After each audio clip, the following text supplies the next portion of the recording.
But first, it's been a messy start to the final fortnight of the parliamentary year, with a tag team of Labor leaders accusing the Prime Minister of being a liar, and 5 coalition senators crossing the floor to vote with One Nation on a bill that seeks to outlaw vaccine mandates.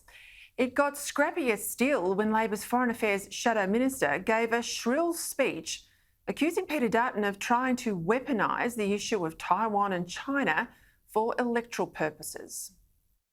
The consequences of a kinetic conflict over Taiwan, with the potential for escalation, would be catastrophic for humanity. So when Peta Credlin talks about it being inconceivable that Australia would not join a war over Taiwan, he is wildly out of step with the strategy long adopted by Australia and our principal ally.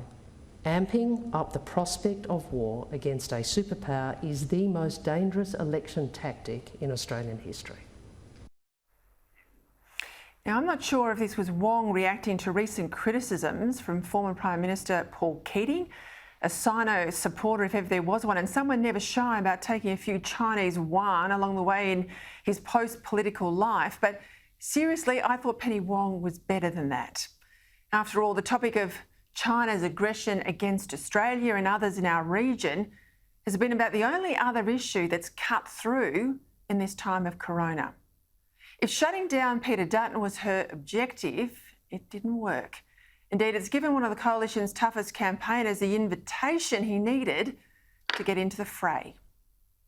This has been described as a period not dissimilar to the 1930s, where we are worried about the build-up of military power, the build-up of military might by others in the region. We do know that there has been a very significant change in the stance of China, Mr Speaker, in the Indo-Pacific toward partners in the East China Sea, the South China Sea as well, Mr Speaker. And this government has taken a decision in relation to AUKUS which is more significant than any military decision taken since the end of the Second World War by this country.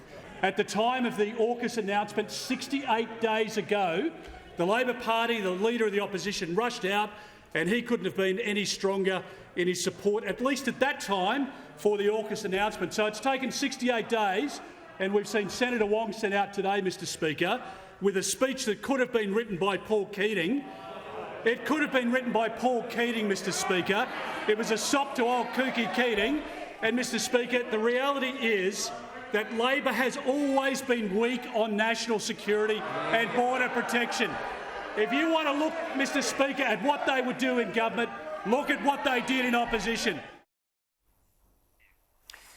Be careful what you wish for, but in a tightly fought election campaign, when your own leader has a less than stellar job as communicator, dragging out one of the coalition's more and better performers isn't the best tactic.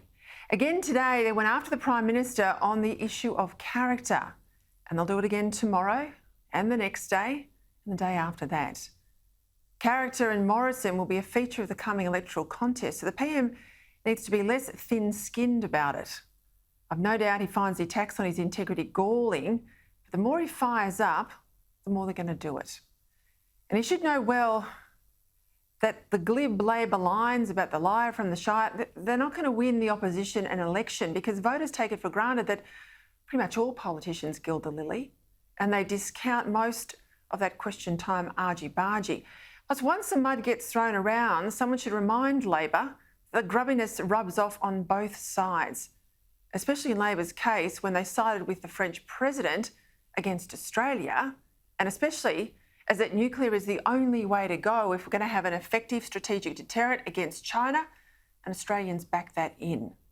So in all this pushing and shoving over the last 48 hours in Canberra, it's not the Labor corridor fights that I'd be worrying about if I was still there, but the internal fights inside the coalition.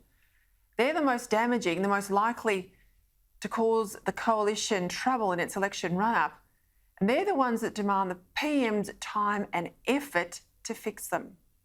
The bulk of the grievances right now centre around the issue of vaccine mandates. Now, in personal terms, I've never understood the vehemence of anti-vaxxers. I vaccinated myself early, back in June, as soon as I could, because I've got an elderly mum. It was as much about protecting her as me. Yet the online vitriol that's been thrown at me for choosing to be vaccinated and for advocating vaccines, I've never seen anything like it. But that still doesn't mean I like or indeed support the use of vaccine mandates. The whole reason I'm on the centre-right side of politics rather than the left is belief in the rights of the individual rather than the state. So what's happening now with this vaccine apartheid makes me very uncomfortable. And just as I choose to be vaccinated, I believe in the right of others not to be vaccinated. I think they're wrong. I wish they'd choose otherwise, but there's no point saying that you believe in a principle if you're not prepared to defend it for those who might not agree with you. With our national vaccine rate now one of the highest in the world, upwards of about 90% once everyone has their 2 jabs, outside of health settings where people like doctors and nurses work with vulnerable people, I think it's a step too far to insist that the vast majority of Australians get vaccinated or they lose their job. As the working age welfare figures suggest, Australia already has a significant cohort of people who won't work. Even with businesses crying out for workers, we've still got over 1 million adults on the dole. So the last thing we need is another 5% or so of the population who can work, but we won't allow them because they haven't got jabbed. The Prime Minister has always said he's against mandatory vaccinations. The problem here, though, isn't it? It's not the PM's decisions, it's the states. The states who are all running their own race, as they have all the way through this pandemic.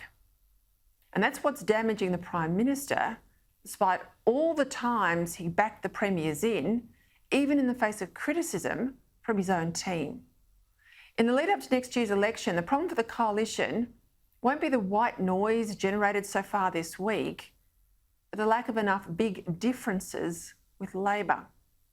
Come May, the public won't be too fussed about whether a few backbenchers supported a private member's resolution in defiance of their whips, or about the usual charges of bad faith and bad character from the opposition. They'll want to know how things will be different and better under the Liberal Party and the National Party as opposed to Labor. Rather than be deflated over a bit of parliamentary untidiness, it's the agenda for next term that the government really needs to start fretting over.